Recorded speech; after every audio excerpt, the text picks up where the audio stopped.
Hello. In this video, we are going to be exploring the next thing. So in the last video, we explored equilibrium, particularly solubility equilibrium, and we talked about the solubility of gases and the solubility of solids, and mostly focused on the equilibrium of barely soluble, mostly insoluble salts. So in this video, we're going to focus more on the thermodynamic origin of those equilibrium constants K, whether it's a KSB or a Ka or a Kb or just a regular old K. We're going to think about how is that connected to thermodynamics, free energy changes, enthalpy changes, entropy changes, and also what is the connection between the temperature dependence of K. You may remember at the beginning of equilibrium, we talked about how K is a constant, but it depends on temperature. So if you do run a reaction at a different temperature, you'll have a different value of K. So in this video, we're going to explore that idea. So first, let's think about the thermodynamic origin of K and what is pushing reactions towards equilibrium. So if we're thinking about this picture, it should look familiar. We did a similar picture in the last video with thinking about where equilibrium is where we have a saturated solution of a solid in equilibrium with its dissolved ions. So similar picture, we've got free energy now as a function of progress of reaction. So note that if we think about pure products, right here would be the free energy of my pure reactants versus pure products, the difference between those is simply the free energy change, the standard free energy change, which we've been calculating for months now, right? And that otherwise free energy is allowed to change as the reaction happens, right? The progress from pure reactants to pure products.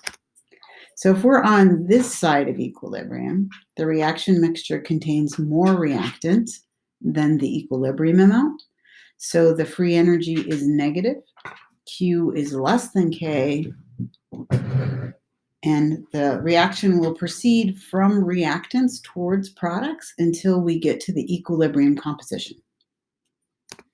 If we're on the other side of equilibrium, the reaction mixture contains more product than the equilibrium mixture. And so delta G is positive, Q is greater than K, and the reaction will proceed from products towards reactants until the equilibrium mixture is reached. And of course, if we're right at equilibrium, then the free energy change is zero. We've reached the minimum in energy. Q is equal to K. We are at equilibrium, and there's no tendency for the reaction to go forward in either direction. So if we're thinking about what is it that pushes reactions towards equilibrium, it's really all about minimizing free energy. That's what's underlying equilibrium every time.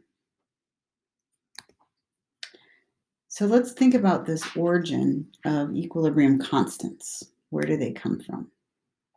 So in general, and we had this equation earlier when we were thinking about electrochemistry, we see that delta G of a reaction is equal to the standard free energy of a reaction plus the quantity RT natural log of Q. And so we derived an equation from this that we called the Nernst equation, where we had E cell is equal to the standard cell potential minus RT over NF natural log of Q. So this is a very similar relationship. So at equilibrium, delta G of a reaction that's changing as the reaction occurs is zero, and the value for the quotient is equal to the equilibrium constant because we are at equilibrium, so those concentrations are their equilibrium concentrations, equilibrium activities, so K is equal to Q.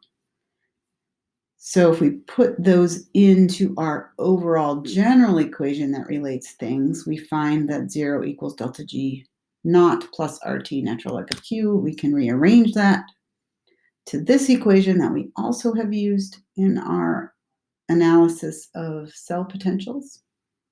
that the standard free energy change is equal to negative RT natural log of K. So this is a really important relationship. So it's something that if we remember, right, for standard free energy changes, we can just go to a table and find the free energy changes of formation of reactants and products and determine that free energy change, that standard free energy change. And that will tell us at a particular temperature what the value of K is. And if we think back to last semester when we were using those equilibrium constants, K tells us how much reactant and product are present at equilibrium. So it'll tell us what is there, what is in the reaction. Sorry for the jingling. My dog is scratching his collar. Midnight. So that's an important equation, and we're going to build on that as we go forward here, exploring this temperature dependence.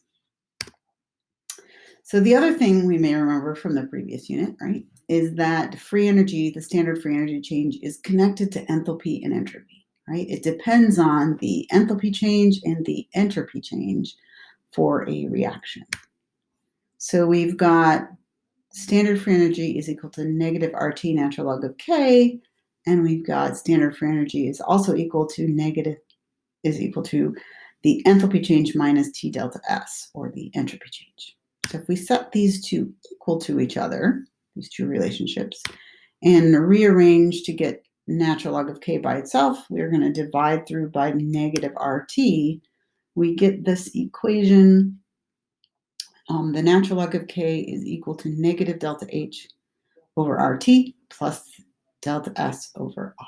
So this is telling us a little bit about where the value of K changes as a function of temperature, right? So if we increase temperature for an exothermic reaction, that is going to decrease the K, and if we increase the temperature for endothermic reaction, that will increase K. So we could also think about that. Let's think about it with Le Chatelier's principle too, because I think it makes sense that way. We think about our reaction, right? That's in equilibrium. So reactants in equilibrium with products. For exothermic reaction, we've got plus some heat given off. Right. So if I increase the temperature for an exothermic reaction, increasing that temperature is going to shift the equilibrium towards reactants. So that lowers K, the value of K. And for an endothermic reaction, right, I could think of that as reactants plus heat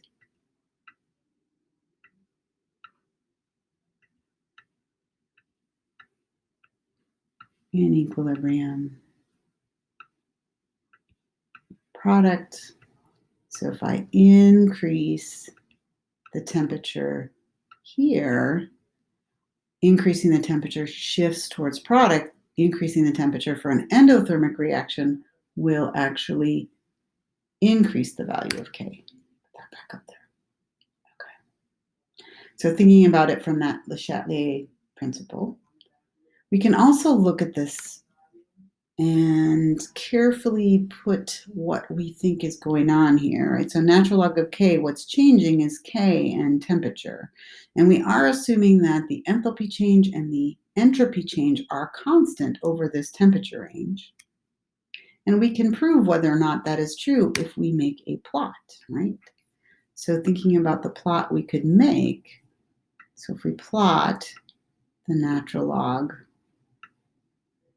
of the equilibrium constant K as a function of 1 over temperature or reciprocal temperature, we should get a straight line where the slope, right, is equal to negative delta H over R, and the y-intercept is equal to delta S over R.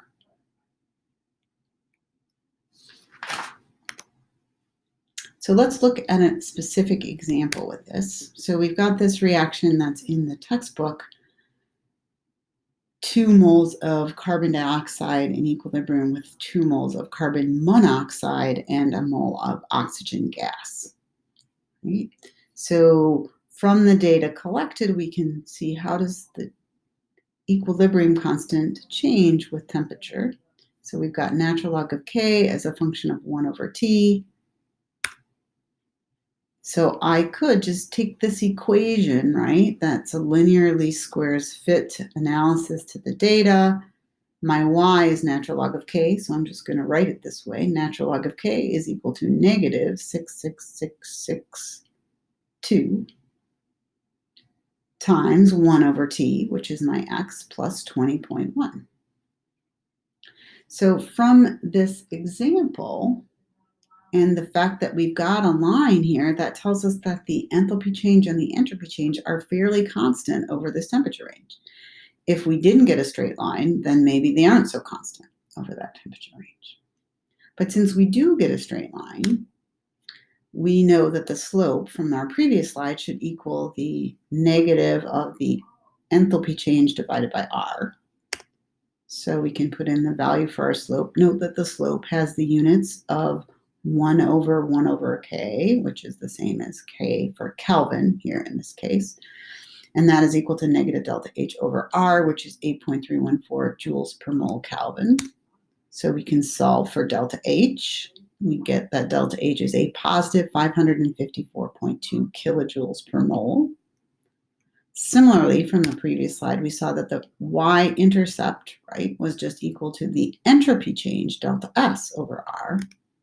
So we get the 20.1 equals delta S divided by R, which is 8.314. So we multiply both sides by 8.314 to get delta S is equal to 167 joules per mole Kelvin.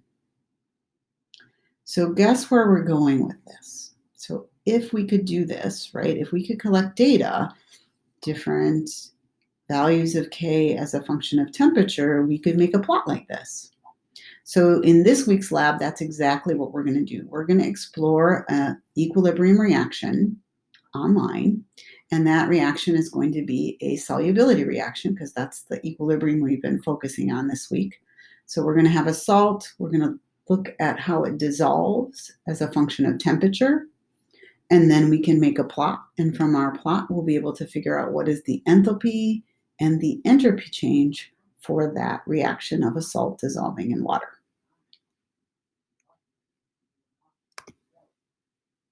So let's explore this a little bit more. So thinking back to this equation. So we see that this equation is coming up a lot. We can use it to graph things to find the temperature connection between our equilibrium constant and temperature. And we can actually just do a little bit more with this. We can derive an equation that's really just all about K at 2 different temperatures. So we can imagine the natural log of K1 minus the natural log of K2 at some T1 and some T2. And if I subtract those out and rearrange, I will get this Van Hoff equation, where we get the natural log of K2 over K1 is equal to the enthalpy change divided by R times the quantity of 1 over T2 minus 1 over T1. And this may look vaguely familiar because it's very similar to the Clausius-Clapeyron equation that we use for thinking about how vapor pressure and temperature are connected. So in this relationship, we can use how is K and T connected. So there is, of course, a practice question on activity 25 for you to think about how is this useful, right? So if I happen to know at a particular temperature, say 298, what the value of K is, right? So at 298, K is a particular value. And I was interested in what is the K at some temperature warmer than that, say body temperature of 37 degrees Celsius. And I wanted to know what was the reaction going to be like in a person rather than out in a room. I could then use this equation to determine the rate, not the rate constant, the equilibrium constant K2 from this equation. So we're going to practice that with activity 25. There's also some practice on activity 25 of equilibrium and solubility. So we're going to just practice that all in one activity this week. And that's it for this one.